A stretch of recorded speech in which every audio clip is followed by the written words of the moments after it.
Lecture में हमने evidence पढ़ना शुरू किया था, बराबर है। कौन सी चीज का एविडेंस? तो evidence for the quantized electronic energy level जो है, मतलब इलेक्ट्रॉन्स जो है वो एब्जॉर्ब या इमिट करते हैं जब ईएमआर, तो अलग अलग एनर्जी लेवल में वो माइग्रेट होते हैं। और ये एविडेंस के तौर पर हम देखने जा रहे हैं, वो चीज है एटॉमिक स्पेक्ट्रा, बराबर है। एटॉमिक स्पेक्ट्रा क्या है? तो हमने सिर्फ इतना कहा था लास्ट लेक्चर में कि जो लाइट है या ईएमआर है वो एटम के थ्रू एब्जॉर्ब या इमिट होता है, तो उसका जो ग्राफ हमें मिलता है या जो लाइट के फॉर्म में हमें सीरीज मिलती है, एक चार्ट मिलता है, उसे हम क्या कहेंगे?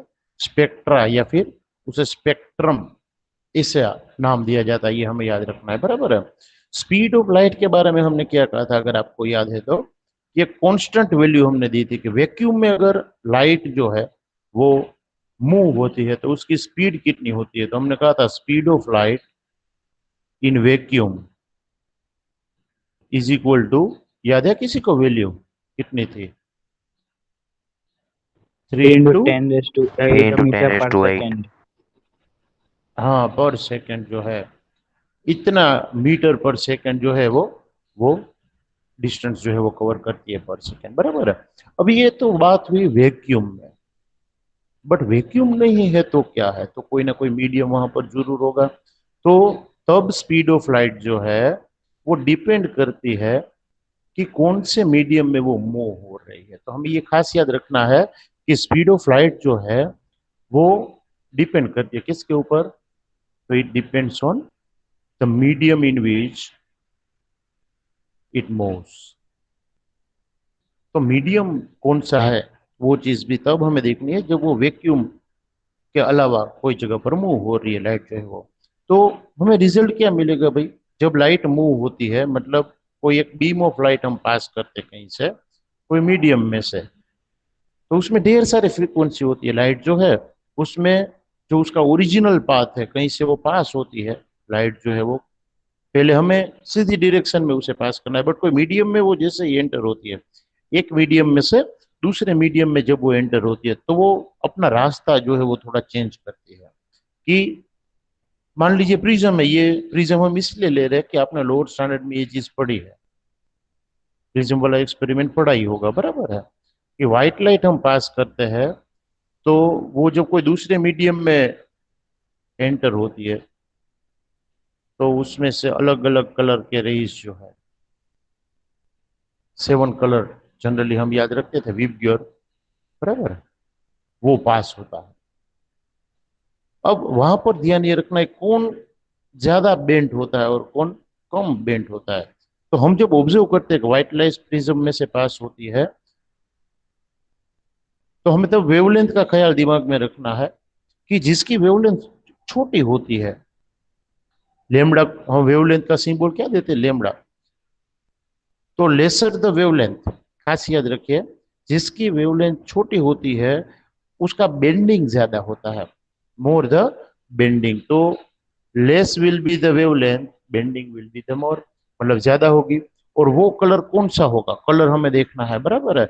और विजिबल रेंज में कलर दिख रहा है, इसका मतलब ये है कि जो ईएमआर है, इलेक्ट्रोमैग्नेटिक रेडिएशन, वो ढेर सारे टाइप के होते हैं, उसमें हमने एक रीजन देखा था, विजिबल रीजन। तो ये सारी फ्रीक्वेंसी विजिबल रीजन की होगी, क्योंकि तो ही हमें अलग अलग क्या दिखेंगे? कलर दिखेंगे यहाँ पर, बराबर। प्रिज्म में से जब आप सिंपल लाइट पास करते हो तो डिफ्रेक्ट होती है जो लाइट है वो अलग अलग डिफरेंट। बट ये जो लाइट की हमने बात की, व्हाइट लाइट जो है वो एक्चुअली में सिंपल लाइट ही होती है जो हम यूज करते हैं, वो व्हाइट लाइट ही यहाँ पर यूज करनी है। अब हमने कहा कि भाई जो वेवलेंथ छोटी वाली फ्रीक्वेंसी होती है उसका बेंडिंग जो है वो क्या होता है? ज्यादा होता है, वो खास याद रखना है, बराबर है। सिंस, मतलब क्यों? तो ordinary white light consist of the waves with all the wavelength of the visible range. जैसे हमने कहा भाई विजिबल जो है वो रीजन है, अलग अलग कलर जो है वो उसमें देखने को मिलते हैं हमें। व्हाइट लाइट जो है ना वो स्प्रेड होती है एक सीरीज ऑफ कलर में। ये जो कलर का पूरा ग्राफ मिलता है हमें आगे, जैसे हमने डेफिनेशन दी वैसे ये जो ग्राफ मिला हमें, हमें जो अलग अलग टाइप की, अगर हम यहाँ पर व्हाइट लेयर रखते हैं ना, पर्दा रखते हैं व्हाइट कलर का, तो हमें उसके ऊपर एक क्लियर अलग अलग कलर का ग्रुप मिलेगा और इसे कहा जाता है स्पेक्ट्रम। या क्या कहते हैं हम उसे, स्पेक्ट्रा। तो स्पेक्ट्रा या स्पेक्ट्रम क्या है कि जब आपको लाइट पास करने से एक सीरीज ऑफ कलर मिले, उसे हम क्या नाम देंगे, स्पेक्ट्रा या स्पेक्ट्रम देंगे। जो रेड कलर की लाइट है, वो जिसकी जो वेवलेंथ है लेमड़ा जो है, वो बहुत ज्यादा है, हाई वेवलेंथ है। किसकी वेवलेंथ ज्यादा है, तो याद रखना है रेड कलर की। फ्रीक्वेंसी कम है याद रखना, बट वेवलेंथ कैसी है, ज्यादा है। तो वो सबसे कम डेविएट होगी, मतलब ऊपर वाला जो कलर है वो कौन सा होगा, रेड कलर होगा। और सबसे कम वेवलेंथ किसकी है, तो वायलेट कलर की। लेमड़ा सबसे कम किसका है, तो वायलेट कलर का है। तो वो वेवलेंथ जो सबसे कम है वो डेविएट सबसे ज्यादा होगा। मतलब वायलेट कलर आपको कहाँ मिलेगा, एकदम नीचे। और विबग्योर जो है वो पूरा ऐसे दिखेगा, वायोलेट के ऊपर कौन सा आएगा, तो इंडिगो कलर आएगा, ब्लू आएगा। वैसे continuous one by one colour आपको मिलते रहेंगे, कहाँ तक, रेड तक। तो रेड जो है वो सबसे कम रिफ्लेक्ट होता है, वो आपको याद रखना है। और इसलिए हमने लास्ट लेक्चर में एक रीजन पूछा था जो लोअर स्टैंडर्ड में आता है, कि डेंजर की साइन जो है वो ऑलवेज रेड कलर की क्यों रखी जाती है, बराबर है। तो रीजन हमने क्या दिया था उसका, कि भाई वो बहुत दूर है, वो हम देख सकते हैं। तो कोई भी जगह पर आप जा रहे हो और आगे कहीं डेंजर है, मतलब खड्डा है या कोई ऐसी चीज है जो हमें हार्म कर सकती है, तो वहाँ डेंजर की साइन इसलिए दूर से भी आप देख सको, नजदीक आप उसके ना जाओ, इसलिए वो कौन से कलर से कलर किया गया होता है, तो पूरा रेड कलर से बना गया होता है। तो ये जो स्पेक्ट्रम ऑफ लाइट हमें मिला प्रिज्म में से, हम जब व्हाइट लाइट पास करते हैं तब हमें जो स्पेक्ट्रम मिलती है वो कौन सी रेंज में होती है, तो नैनोमीटर में आपको याद रखना है। रेड से लेकर वायोलेट कलर जो है वो, वायोलेट का 750 नैनोमीटर जो है, नैनोमीटर की बात कर रहे हैं हम, वहां से लेकर 400 नैनोमीटर जो है, वो वाला रेंज जो है वो विजिबल रीजन का रेंज है। आगे हमने इलेक्ट्रोमैग्नेटिक रेडिएशन कितने टाइप के होते हैं वो देखा था, उसमें एक विजिबल रीजन आया था। वो रीजन 750 नैनोमीटर से लेकर 400 नैनोमीटर तक का है। कोई कोई बुक में यहाँ पर 800 पे लिखा होगा, देन इट डजेंट मैटर, बराबर है। हमें एग्जैक्ट वैल्यू अगर याद रखनी है तो याद रखनी है कौन सी, 400 नैनोमीटर से 750 नैनोमीटर के बीच में, बराबर है। ये जो स्पेक्ट्रम हमें मिला उसे कई बार कहा जाता है कंटिन्यूअस स्पेक्ट्रम। इसके पीछे का लॉजिक एकदम सिंपल है कि क्यों हम इसे कंटिन्यूअस स्पेक्ट्रम कहते हैं, बराबर है। तो याद ये रखना है कि कंटिन्यूअस स्पेक्ट्रम इसलिए कहा जाता है कि अलग अलग जो कलर है उसके बीच में कोई गैप नहीं देखने को मिलता है। They will fade into each other very smoothly, वो एक दूसरे के अंदर फेड हो चुके होते हैं। फॉर एग्जांपल, ऊपर जो रेड कलर का बीम आपको दिखेगा, वो उसके नीचे वाले ऑरेंज कलर में एकदम फेड हो चुका होगा, बराबर है। वो पूरा ऑरेंज के अंदर जो है वो फेड हो चुका होता है। हम रेड और ऑरेंज को एक दूसरे के बीच में शार्प लाइन से अलग नहीं कर सकते, वो एक दूसरे के अंदर एकदम फिदर, मतलब कि स्मूथली फेड हो चुके होते हैं, ये याद रखना है।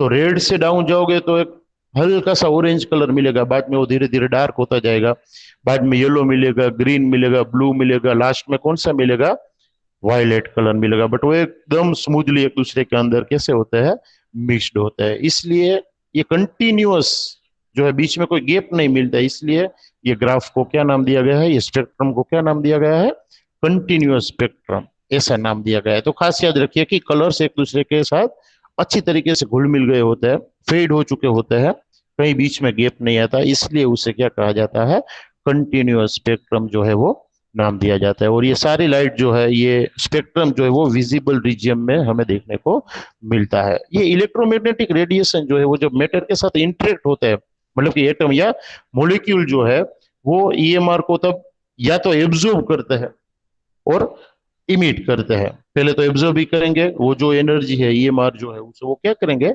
एब्जॉर्ब करेंगे।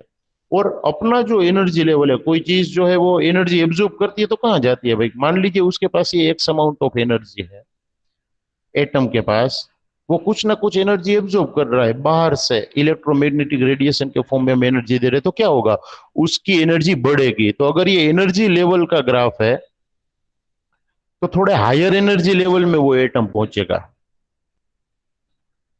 For some time it occupies higher energy level having more energy with respect to x state। वो जो स्टेट है जहां पर उसकी एनर्जी कम थी, वो ईएमआर एब्जॉर्ब करने से वो क्या हो जाता है, हायर एनर्जी लेवल में पहुंचता है। और ऐसा जो एनर्जी लेवल है ना, खास याद रखिएगा, उसे एक्साइटेड स्टेट कहा जाता है। कौन सा स्टेट कहा जाता है, एक्साइटेड स्टेट कहा जाता है। और जो ओरिजिनल एनर्जी लेवल जो होता है एटम का, उसे कहा जाता है ग्राउंड स्टेट। और ऐसा जरूरी नहीं कि एनर्जी के स्टेट्स जो है वो एक दो ही हो, there are multiple steps are possible for the different different energy level. तो ये सारे एक्साइटेड स्टेट ही है। जो ओरिजिनल एनर्जी लेवल है जिसमें वो एटम स्टेबल है, वो उसका ग्राउंड स्टेट। बाद में जितनी एनर्जी एब्जॉर्ब करता है उस हिसाब से वो अलग अलग एनर्जी लेवल में माइग्रेट हो सकता है, और वो सारे जो लेवल है वो उसके एक्साइटेड स्टेट कहे जाएंगे। अब आपको दिमाग में क्वेश्चन ये हो रहा होगा कि भाई ये एनर्जी लेवल है क्या। तो आप ध्यान से एटम को स्टडी करते हो ना, तो हमने आपको कहा था कि एक न्यूक्लियस होता है और आजू बाजू इलेक्ट्रॉन्स जो है वो अलग अलग ऑर्बिट में क्या होते रहते हैं, घूमते रहते हैं। तो ये जो ऑर्बिट है ना, वही उसका एनर्जी लेवल है, खास याद रखिए। तो कोई इलेक्ट्रॉन यहां पर है पहले ऑर्बिट में और उससे एनर्जी मिलती है, तो वो जंप करके कहाँ जाता है, सेकंड में जा सकता है। ज्यादा एनर्जी गेन कर लेता है तो कहाँ जा सकता है, थर्ड ऑर्बिट में भी शिफ्ट हो सकता है। और हाँ, ये बात जाननी भी जरूरी है कि वो वहां पर ऑलवेज, मतलब कि परमानेंटली नहीं रहता। वो वापस जो एनर्जी एब्जॉर्ब की है ना, वो इमिट कर देता है। और वो इमिटेड एनर्जी जो है वो भी हम मेजर कर सकते हैं। और एनर्जी इमिट करने के बाद वो वापस कहां पर आ जाता है, ग्राउंड स्टेट में, मतलब कि वापस अपनी जगह पर जो है वो शिफ्ट हो सकता है।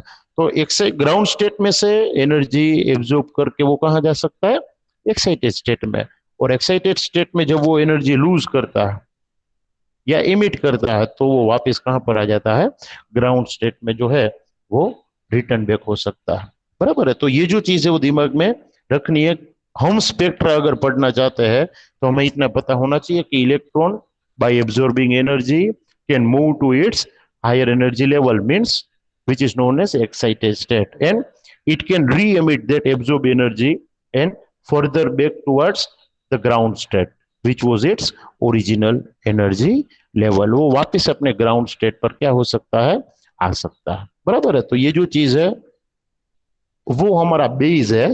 स्पेक्ट्रम जो है वो हमें पढ़ना है। उसके लिए दो तरीके के स्पेक्ट्रम हमें पढ़ने, ऐसा लास्ट लेक्चर में मैंने आपको कहा था। बराबर है। ये नया टॉपिक जो हमें पढ़ा, बाद में हम वो दो तरीके के जो स्पेक्ट्रम से वो ले सकते हैं। कौन कौन से, एक तो मैंने कहा था कि हम पढ़ने वाले हैं इमिशन स्पेक्ट्रम, एंड दूसरा हम पढ़ने वाले हैं एब्जॉर्प्शन स्पेक्ट्रा या स्पेक्ट्रा। दोनों एक्चुअली में देखने जाएं तो एक दूसरे से एकदम ओपोजिट है, काम दोनों का सेम है। कि कोई एटम जो है उसका हमें क्या करना है, तो वो एटम का स्ट्रक्चर जो है उसके बारे में हमें पता लगाना है। तो अलग अलग एटम्स जो है उसके स्पेक्ट्रम्स अलग अलग होते हैं।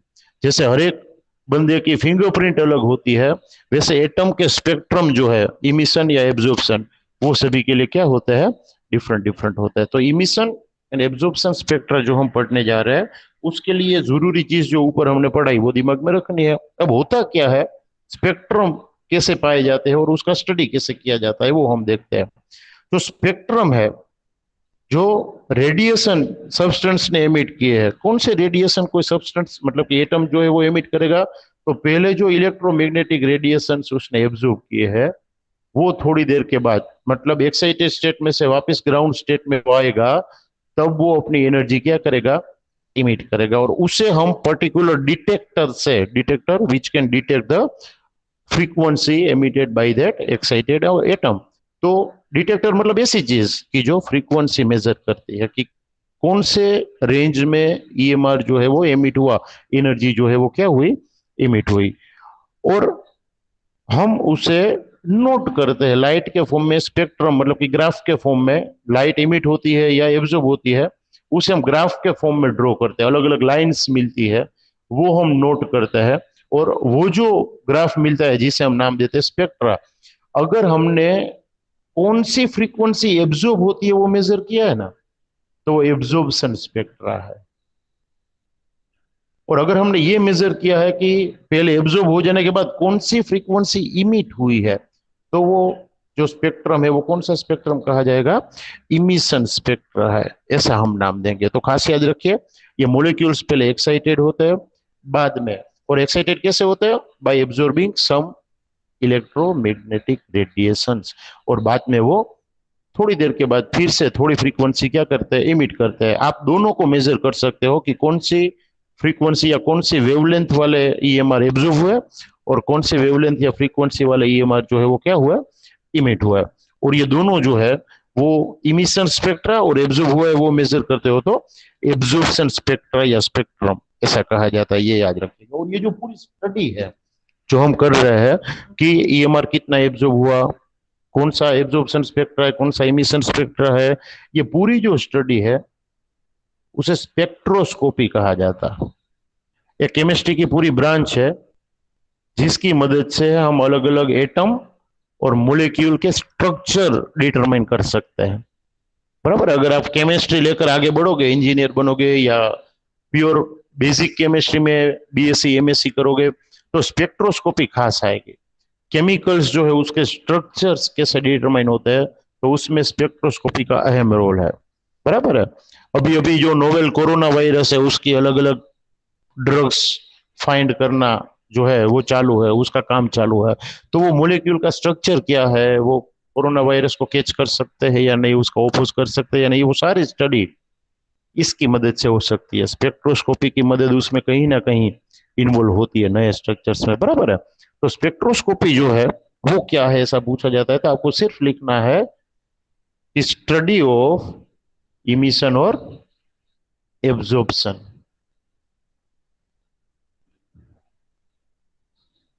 Spectras is known as spectroscopy.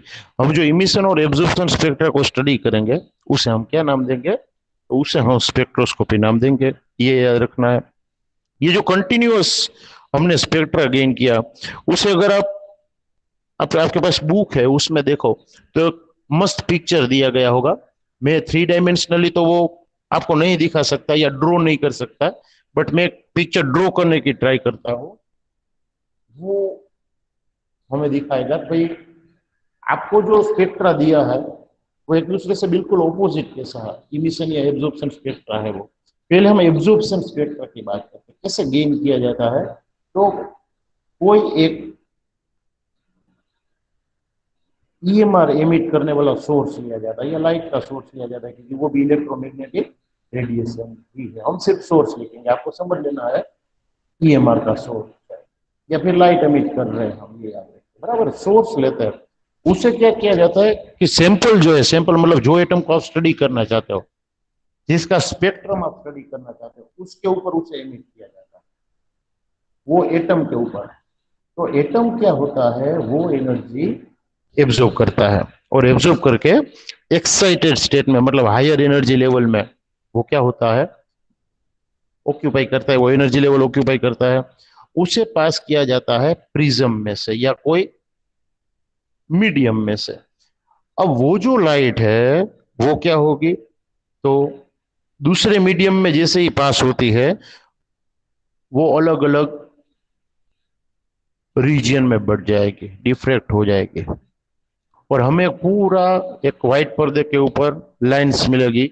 अब ये व्हाइट पर्दे तो सिर्फ नेक्ड आई से देखने के लिए, बट वहां पर अगर आपने सेंसर्स रखे, डिटेक्टर्स जिसे कहा जाता है, पर्टिकुलर चीज से बने हुए हैं, सेमीकंडक्टर से भी बने हुए हो सकते हैं, बट ये डिटेक्टर्स जो है वो डिटेक्ट करते हैं कौन सी फ्रीक्वेंसी इसमें से बाहर आई है वापस। मतलब जो एटम एक्साइटेड हुआ उसने कौन कौन सी फ्रीक्वेंसी एब्जॉर्ब की है, क्योंकि जो बाहर आई उसके अलावा की क्या हो गई होगी, एब्जॉर्ब हो गई होगी, और वो एक ग्राफ प्रिपेयर करता है। जो जनरली रेक्टेंगल या स्क्वायर फॉर्म में होता है। तो ऐसे ग्राफ मिलता है, कंटिन्यूअस ग्राफ मिलता है जिसमें बीच बीच में कहीं कहीं ब्लैक लाइन या ब्लैक रीजियन दिखता है। मैंने जो ये रेड पोर्शन ड्रॉ किया है वो एक्चुअली में रेड नहीं है, पूरा ब्लैक है, ऐसा आपको समझ लेना है। बराबर है, ये पूरा का पूरा ब्लैक है। उसके बाद में कलर्ड पोर्शन शुरू होते हैं और बीच बीच में कहीं ब्लैक लाइंस देखने को मिलती है। ये क्या शो करता है? ये जो लाइंस है वो लाइंस जो है वो ऐसी फ्रीक्वेंसी है या ऐसी वेवलेंथ है कि जो एब्जॉर्ब हो चुकी है। ये लाइंस क्या शो करती है कि भाई उतनी फ्रीक्वेंसी जो है वो क्या हो गई है, एटम ने उसे एब्जॉर्ब कर लिया है। मतलब वो हमें डिटेक्टर के ऊपर डिटेक्ट नहीं हो रही है, उसे हम डिटेक्ट नहीं कर पा रहे हैं। तो ऐसा जो स्पेक्ट्रम मिलता है उसे हम नाम देंगे एब्जॉर्प्शन स्पेक्ट्रम। बराबर है। बट इससे बिल्कुल उल्टा, अगर हम वही एक्साइटेड एटम लेते हैं जो हमने पहले से लाइट सोर्स या इलेक्ट्रोमैग्नेटिक रेडिएशन एमिट करके एक्साइट किया है, नाम क्या दिया हमने, एक्साइटेड एटम, मतलब उसकी एनर्जी ज्यादा है जो ओरिजिनल होनी चाहिए उससे। तो वो क्या करता है, वो एनर्जी एमिट करता है या रेडिएशन से एमिट करता है। वही चीज को हम कोई फिल्टर में से, प्रिज्म या बाकी कोई फिल्टर में से पास करते हैं और उससे जो एक लाइट का पूरा बंच मिलता है, स्पेक्ट्रम मिलता है, उसे हम डिटेक्टर के ऊपर जो है वो डिटेक्ट करवाते हैं।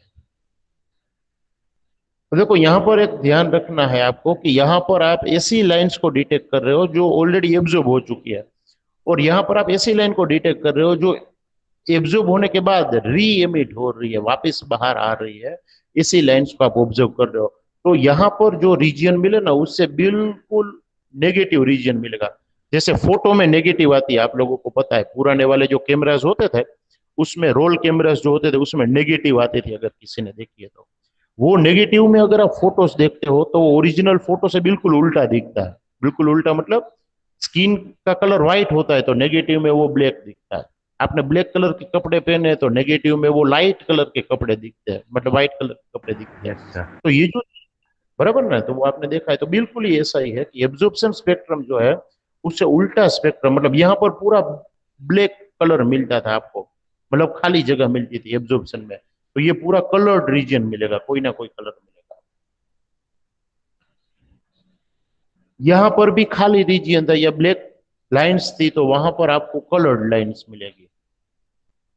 और वो कलर कौन से कलर होते हैं, तो इंक्रीजिंग वेवलेंथ में कलर होते हैं, वो याद रखिएगा।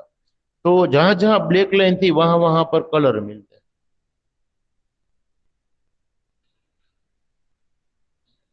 बट वो एग्जैक्ट अपोजिट होता है इसके, ये याद रखें। मतलब यहाँ पर ज्यादा लाइन एक साथ थी खाली वाली, ब्लैक कलर वाली, तो यहाँ पर कलर्ड लाइन ज्यादा होगी। यहाँ पर कलर्ड रीजन ज्यादा था तो यहाँ पर ब्लैक जो रीजन है वो ज्यादा है। बराबर, मतलब एग्जैक्ट ऑपोजिट जो है वो स्पेक्ट्रा आपको मिलेगा। बट ये इमिट कौन सा फ्रीक्वेंसी हो रहा है उसका स्पेक्ट्रम है, तो उसे हम नाम देंगे इमिशन स्पेक्ट्रम। और इसमें लाइंस मिलती है दोनों में, तो हम इसे लाइन स्पेक्ट्रा भी कह सकते हैं। लाइन के फॉर्म में हमें ये पूरा ग्राफ मिलता है, उससे कुछ ना कुछ समझ में आ रहा है कि ये फ्रीक्वेंसी गायब है, ये फ्रीक्वेंसी एब्जॉर्ब हो रही है, ये फ्रीक्वेंसी एमिट हो रही है। तो ये लाइन कहाँ पर है, कौन सा फ्रीक्वेंसी शो करता है, उसके ऊपर से पता चलता है। इसलिए इसे क्या कहेंगे, लाइन स्पेक्ट्रा। और कोई एटम जो है वो उसमें यूज हुआ है, एटम का स्पेक्ट्रा है, तो उसे एटॉमिक स्पेक्ट्रा भी कहा जाता है। बराबर है। अगर आप इमिशन स्पेक्ट्रा कोई एटम का स्टडी कर रहे हो तो उसे लाइन इमिशन स्पेक्ट्रा कहा जाता है, और अगर आप एब्जॉर्प्शन स्पेक्ट्रा स्टडी कर रहे हो कोई एटम का तो उसे लाइन एब्जॉर्प्शन स्पेक्ट्रा जो है वो कहा जाता है। बराबर है। अब क्वेश्चन ये उठता है कि भाई हम क्यों स्टडी कर रहे हैं ये चीज को। एक ही आंसर है, टू आइडेंटिफाई द एटम्स और मोलिक्यूल्स। हम यहाँ पर अभी एटम्स इसलिए बोल रहे हैं कि हमारे चैप्टर का नाम है स्ट्रक्चर ऑफ एटम। बराबर है। तो हम सिर्फ एटम देख रहे हैं इसलिए हम वर्ड यूज करेंगे एटम। बट आप मोलिक्यूल के लिए भी ये चीज यूज कर सकते हो, भले ही थोड़ा कॉम्प्लिकेटेड है, बट बहुत कॉम्प्लिकेटेड या कॉम्प्लेक्स मोलिक्यूल्स जो है वो भी स्पेक्ट्रोस्कोपी से उसका स्ट्रक्चर जो है हम डिटरमाइन कर सकते हैं, बराबर है। अभी सिर्फ हम एटम की बात करेंगे, बट यूज क्या है, तो एटम को आइडेंटिफाई करना। उसका रीजन क्या है, तो ये जो आपको अलग अलग लाइंस मिले, पैटर्न मिली लाइन की, वो हर एक एटम के लिए अलग अलग होती है। जैसे हमने पहले कहा कि हर एक पर्सन की फिंगरप्रिंट अलग होती है, वैसे हर एक एटम का इमिशन स्पेक्ट्रम और एब्जॉर्प्शन स्पेक्ट्रम जो है वो एक दूसरे से अलग होता है। तो हमारे पास कोई अननोन एलिमेंट आया, मान लीजिए कोई नया एलिमेंट आपके पास आया जिसकी प्रॉपर्टी अभी आपको पता नहीं है, तो आप उसका स्पेक्ट्रम लेकर उसको आइडेंटिफाई कर सकते हो, क्योंकि बाकी के जो नॉन एटम्स है उसके स्पेक्ट्रम ऑलरेडी स्टैंडर्ड डेटा के तौर पर हमारे पास होता है, तो उसके साथ कंपेयर किया जाता है। अगर पूरा स्पेक्ट्रम मैच होता है तो समझ लेना है कि वो एटम ही है। जो हमें अभी पता नहीं कौन सा एटम वो पुराने वाले एटम से मैच हो गया, तो वो दोनों एक ही है, वो माना जाता है। और ये जो पूरी थियरी थी जो एस्टेब्लिश की थी, वो बंसन नाम के साइंटिस्ट ने की थी। पूरा नाम शायद रॉबर्ट बंसन था, बट बंसन नाम के साइंटिस्ट ने जो है वो सबसे पहले ये मेथड जो है लाइन स्पेक्ट्रा के बेस पर एलिमेंट हम जो है वो आइडेंटिफाई कर सकते हैं, ऐसा कहने वाला साइंटिस्ट था बंसन। और कई सारे एलिमेंट भी ऐसे हैं कि जो लाइन स्पेक्ट्रा की मदद से आइडेंटिफाई हुए हैं। वो कौन कौन से, वो आपको जरा याद रखना है, क्योंकि एमसीक्यू में ऐसा पूछा जा सकता है कि कौन सा एलिमेंट लाइन स्पेक्ट्रा की मदद से आइडेंटिफाई नहीं हुआ था। तो ये तीन चार जो आइडेंटिफाई हुए हैं वो अगर आपको याद है तो आप इजीली डिटरमाइन कर सकते हो कि कौन सा एलिमेंट जो है वो ये मेथड से आइडेंटिफाई नहीं किया गया था। तो एक लिस्ट बनाना है। सीजियम नाम की एक मेटल है, वो सीजियम थेलियम नाम का एलिमेंट है। उसका सिंबल मैं सिर्फ लिख रहा हूं। पहले का सीजियम नाम है, दूसरे का थेलियम है, तीसरे का गैलियम है, fourth one is indium, rubidium and last one is cadmium. ये 6 एलिमेंट जो है वो ऐसे है कि जो ये मेथड की मदद से सबसे पहले आइडेंटिफाई किए गए थे, डिस्कवर किए गए थे उसकी मिनरल्स में से। आपको पता होना चाहिए मेटल्स और ये सारी चीजें है ना, वो एकदम प्योर फॉर्म में नहीं मिलती।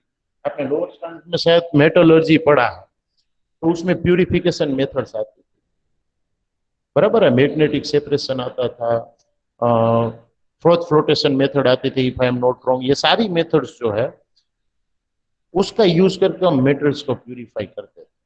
बट वो मेटल है उसमें वो कैसे पता चलता है, तो ऐसे स्पेक्ट्रम की मदद से कोई एलिमेंट जो है उसका स्पेक्ट्रम मैच किया जाता है। अगर वो अननोन निकले, मतलब स्टैंडर्ड डेटा जो हमारे पास है वो सारे एटम से कुछ अलग स्पेक्ट्रम हमें मिले, तो समझ लेना है कि आपके पास जो एलिमेंट है वो कुछ नया है, अभी तक वो मिला नहीं है, बराबर। उसके स्ट्रक्चर के लिए बाद में काम किया जाता है अलग मेथड से, बट ये नोन है या अननोन वो आपको पता चल जाएगा।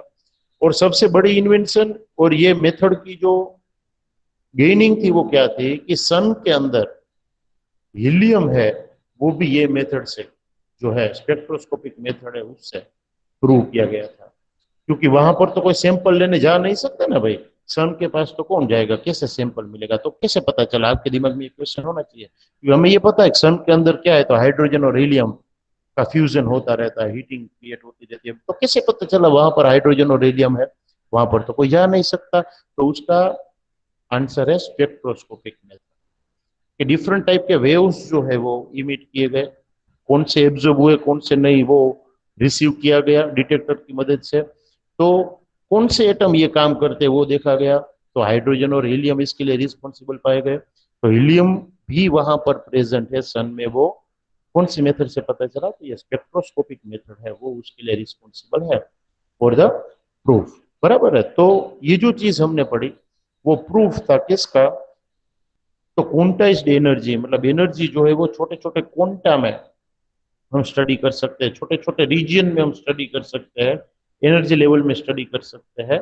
वो इसका प्रूफ है, क्योंकि स्पेक्ट्रा इसे मिलता है, absorption spectra as well as emission spectra, दोनों बराबर है। अब एक फोर्थ पॉइंट था, ये ड्यूअल नेचर जो हम पढ़ रहे थे उसमें प्लैंक्स थियरी में हमने कहा था कि एटम जो है, पर्टिकुलरली हाइड्रोजन एटम जो है उसके स्पेक्ट्रम को हमें स्टडी करना है, ऐसा हमने कहा, बराबर है। तो जो ये फोर्थ पॉइंट है, line spectrum of hydrogen.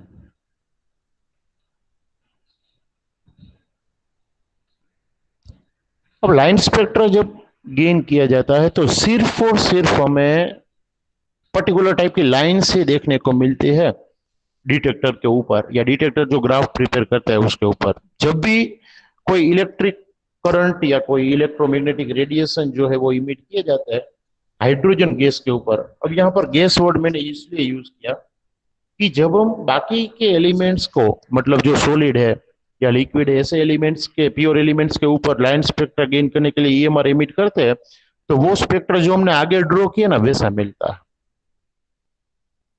Line spectra जिसे हम कहते हैं। बट जब आप गैसेस के ऊपर ये काम करते हो, जब आप गैस के ऊपर हायर एनर्जी लेवल या वोल्टेज या इलेक्ट्रोमैग्नेटिक रेडिएशन जो है वो इमिट करते हो, तो उसके मोलिक्यूल्स जो है वो डिसोसिएट होते हैं पहले, मतलब हाइड्रोजन H2 के फॉर्म में होता है, वो हमें पता है।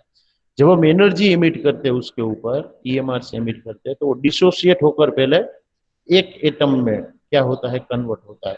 वो एनर्जी गेन करके वो जो एक एटम है वो क्या होता है, एक्साइटेड स्टेट में जाता है।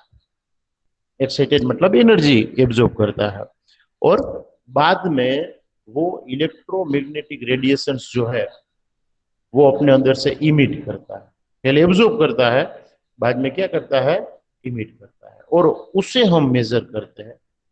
वो फ्रीक्वेंसी को हम मेजर करते हैं कि कौन सी फ्रीक्वेंसी ये हाइड्रोजन गैस है वो एब्जॉर्ब करता है और इमिट करता है। और ऐसा जो स्पेक्ट्रम है उसे हम नाम देंगे हाइड्रोजन लाइन स्पेक्ट्रम।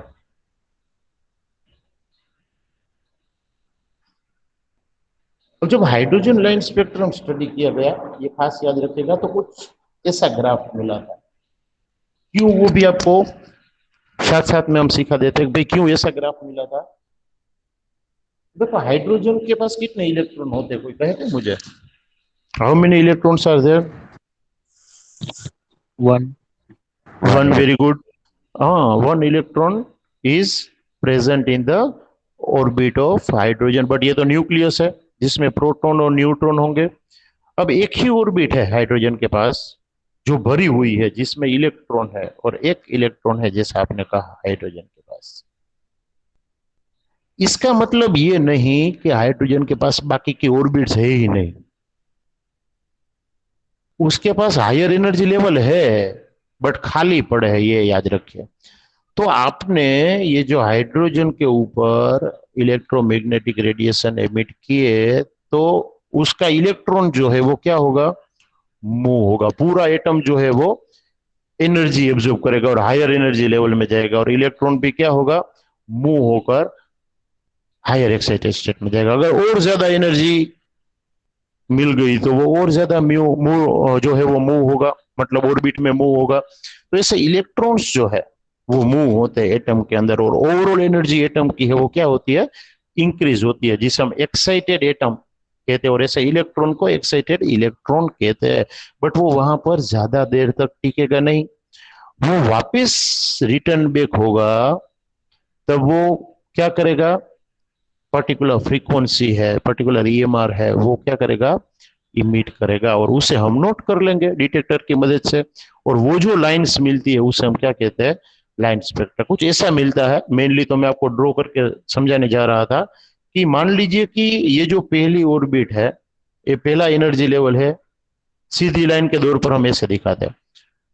इतना टुकड़ा आप ले लो तो इतना पोर्शन लाइन स्पेक्ट्रा हो गया। कैसे वो हम समझाते हैं, ये पहली लाइन है, ये वाली वायलेट जो दिख रही है वो ये है, जिसे हम नाम देंगे n इज इक्वल टू 1। खास याद रखिए n क्या रिप्रेजेंट करता है, तो n जो है वो ऑर्बिट का नंबर रिप्रेजेंट करता है, बराबर है। अब एनर्जी आपने इलेक्ट्रॉन को दे दी, तो हायर एनर्जी लेवल जो है उसमें ये इलेक्ट्रॉन माइग्रेट होगा, और वापिस भी कहाँ आएगा, फर्स्ट में, मतलब पहले गया वापिस आया। और ऐसा जरूरी नहीं कि n इज इक्वल टू 1 में से n इज इक्वल टू 2 में ही जाए। अगर ज्यादा एनर्जी एब्जॉर्ब की है तो n इज इक्वल टू 3 में भी जा सकता है, बट 3 में भी जाकर वो तो वापिस ही आएगा। 4 में भी जा सकती है, तो एक ऐसा बंच मिलेगा पूरा। n is equal to 5 6, n is equal to infinite हम लिख सकते हैं। इमेजनरी है इनफाइनाइट, एक्चुअली में पॉसिबल नहीं, ये 8 नहीं इनफाइनाइट है।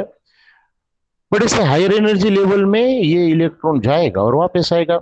बट ये फर्स्ट इलेक्ट्रॉन के लिए जो है वो जो n इज इक्वल टू 1 में इलेक्ट्रॉन है, पहली ऑर्बिट में जो इलेक्ट्रॉन है उसके लिए ऐसी सीरीज मिले। और सबसे पहले ऐसी सीरीज जो है वो ऑब्जर्व करने वाले साइंटिस्ट का नाम था लेमैन। बराबर है, सबसे पहले पहली सीरीज जिसने ऑब्जर्व की, सबसे पहले नहीं बट सबसे पहली सीरीज जिसने ऑब्जर्व की वो कौन है? लेमैन नाम का साइंटिस्ट। सबसे पहली सीरीज हम बोल रहे हैं, सबसे पहले मतलब इनिशियली है ना, वो एक्चुअली में दूसरी सीरीज इन्वेंट हुई थी n इज इक्वल टू 2 वाली। सेकेंड ऑर्बिट में जो इलेक्ट्रॉन है वो कहाँ जाएगा? तो वो थर्ड में जाएगा और वापस आएगा। ये भी हो सकता है। दूसरा क्या हो सकता है कि वो फोर्थ में जाए और वापस आए। तीसरा केस क्या हो सकता है कि भाई वो ब्लू में मतलब कि फोर के बदले 5 में जाए और वापस आए। वैसे ही वायोलेट वाली सीरीज मतलब कि वो 6 में जाकर भी वापस आ सकता है। बट ये कलर मैंने इसलिए ड्रॉ किया है कि ये जो रीजन है वो विजिबल रीजन है, हम ये कलर्स देख सकते हैं। बाकी के ईएमआर को हम नेक्ड आई से नहीं देख सकते, ये सामने कहा था। सबसे पहले ये सीरीज जो है वो ऑब्जर्व हुई थी, जो कौन से साइंटिस्ट ने की थी? तो उसका नाम था बामर। सबसे पहले सेकंड वाली सीरीज हुई थी, बट सबसे पहली सीरीज जो है वो किसने ऑब्जर्व की थी? लेमैन ने। हम इसे पहली सीरीज इसलिए कह रहे हैं कि वो n इज इक्वल टू 1 में से बाकी एक्साइटेड स्टेट में जाता है। हम इसे दूसरी सीरीज इसलिए कह रहे हैं कि वो n इज इक्वल टू 2 में से बाकी की सीरीज में मतलब कि एनर्जी लेवल में जाकर वापस आ रहा है। वैसे अलग अलग 5 सीरीज जो है वो मिल चुकी है। सबसे पहली सीरीज जो है वो आइडेंटिफाई करने वाले साइंटिस्ट का नाम था लेमैन। दूसरी सीरीज जिसने आइडेंटिफाई की वो साइंटिस्ट का नाम क्या था? तो बामर। और जो साइंटिस्ट है उसके नाम के ऊपर से ही वो सीरीज को नाम दिया गया है, लेमैन, बामर। थर्ड वन था पास्टन, फोर्थ वन था ब्रेकेट एंड फिफ्थ वन था पी फंड। ये सारी सीरीज है तो आपको समझ लेना है, जब लेमन की बात हो तो n इज इक्वल टू 1 में से n इज इक्वल टू 2 3 4 कुछ भी हो सकता है। बामर की बात आए तो शुरुआती n इज इक्वल टू 2 होगा, फाइनल वाले 3 4 5 6 कुछ भी हो सकता है। पास्टन की बात आए तो अब आपको पता है n इज इक्वल टू क्या लूंगा भाई मैं यहाँ पर इनिशियल वाला 3। हाँ, और फाइनल वाले कौन से होंगे? तो 3 से बड़ा कोई भी हो सकता है। बराबर है। Same here n is equal to 4, n is equal to 5 and final n will be higher one. ये 4 है तो 5 6 कुछ भी हो सकता है, ये 5 है तो ये 6 7 हो सकता है। बराबर है। बट ये 5 सीरीज जो हमें मिली उसमें जो पहली सीरीज है जिसे हम लेमन सीरीज कहते हैं, खास याद रखिएगा, वो यूवी सीरीज है, अल्ट्रा वायोलेट रेज है। वो रीजियन में ये फ्रीक्वेंसीज मिलती है। अल्ट्रा वायोलेट नाम आपने सुना है, सन में से जो रेज आते हैं उसमें ये यूवी रेडिएशंस होते हैं। तो ये वाला रीजन है जो लेमन ने आइडेंटिफाई किया था। ये सेकेंड वाली मोस्ट इंपोर्टेंट इसलिए है कि विजिबल रीजन है। विजिबल मतलब जो अलग अलग कलर्स कंसिस्ट करता है जिसे हम देख सकते हैं। बराबर, जो कलर्स को हम विजुअलाइज कर सकते हैं, इसलिए इसे विजिबल सीरीज का। और बाकी की तीनों मैंने अलग इसलिए लिखा कि तीनों इंफ्रारेड है। इंफ्रारेड रीजन नाम का एक रीजन आता है, पर्टिकुलर फ्रीक्वेंसी जो है वो इसमें पाई जाती है, और ये हीटिंग पर्पस के लिए काम में आता है। इंफ्रारेड जो है वो थर्मल कैमरास जो है उसमें भी इंफ्रारेड जो है उसका यूज होता है, ये याद रखिए। तो इंफ्रारेड रीजन जो है वो थर्ड फोर्थ और फिफ्थ तीनों सीरीज जो है उसके लिए यूज होता है। उसका वेव नंबर जो है वो डिटरमाइन करने के लिए ये जो बामर था उसने एक फॉर्मूला दिया है, याद रखिए, जो सबको अप्लाई होता है, सारी सीरीज को अप्लाई हो सकता है। अपनी सीरीज के लिए उसने फॉर्मूला दिया था, और वो फॉर्मूला क्या था? Wave number is equal to 109,677 into bracket 1 upon initial n. अब बामर के लिए इनिशियल एन क्या था? 2, उसका स्क्वायर माइनस 1 अपॉन फाइनल का स्क्वायर। बराबर है, मतलब 2 से बड़ा कोई भी वैल्यू है 3 4 5 वो वहां पर n इज इक्वल टू आ सकता है। बराबर है। बट ग्रेटर देन 3 या इक्वल टू 3 वहां पर होना चाहिए, बट ये सारे सीरीज को अप्लाई होता है, याद रखिए। हम जनरल इक्वेशन कुछ इस तरीके से लिख सकते हैं कि wave number is equal to 109,677 1 upon n one square, मतलब इनिशियल वाला n upon n square final वाला है, जो ऊपर हमने लिखा। यहाँ पर एन इज इक्वल टू 2 है, तो फाइनल वाला 3 4 5 कुछ भी हो सकता है, यहाँ पर 3 है तो ये 4 5 6 कुछ भी हो सकता है, हायर वाला होगा, ये हमें याद रखना है, बराबर। और ये जो वैल्यू है वो कांस्टेंट है, जिसका यूनिट सेंटीमीटर इनवर्स है, क्योंकि वेव नंबर हमने सेंटीमीटर इनवर्स में लिया था, बराबर है। ये वैल्यू को नाम देकर हम हमारा लेक्चर खत्म करते हैं। ये जो वैल्यू है 109,677, वो एक रीडबर्ग नाम के साइंटिस्ट ने दी थी, तो उसे रीडबर्ग कांस्टेंट कहा जाता है, बराबर। ये कांस्टेंट की वैल्यू जो है वो वेव नंबर के टाइम अलग आएगी, हम जब एनर्जी मेजर करेंगे तब इसकी वैल्यू आएगी 2.18 इंटू 10⁻⁻18 जूल। तो जूल में इसकी वैल्यू अलग है, वेव नंबर के टाइम इसकी वैल्यू अलग है, दोनों को कहा जाता है रीडबर्ग कांस्टेंट, बराबर है। ये वैल्यू आपको याद रखनी है, एमसीक्यू में शायद पूछे जा सकती है, बराबर है। तो यहां तक